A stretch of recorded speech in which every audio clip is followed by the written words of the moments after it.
আজকে আমি বুনো ওলকচুর ডাঁটা ভাজা করব।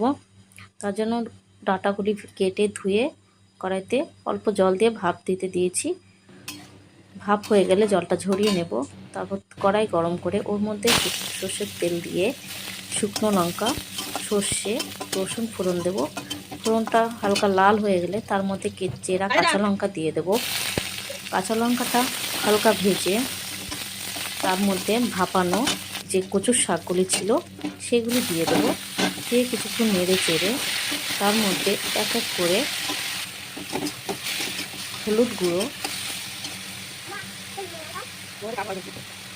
স্বাদ মতো লবণ দিয়ে নেড়ে চেড়ে জলটা একদম টানিয়ে নেব। জলটা টেনে আসলে ওর মধ্যে কিছুটা পরিমাণ তেঁতুল দিয়ে দেবো।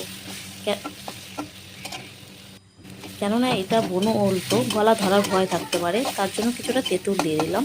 তেঁতুলটা দিয়ে একদম শুকনো করে ভেজে নেব। ভাজাটা হয়ে গেলে নামিয়ে নেব।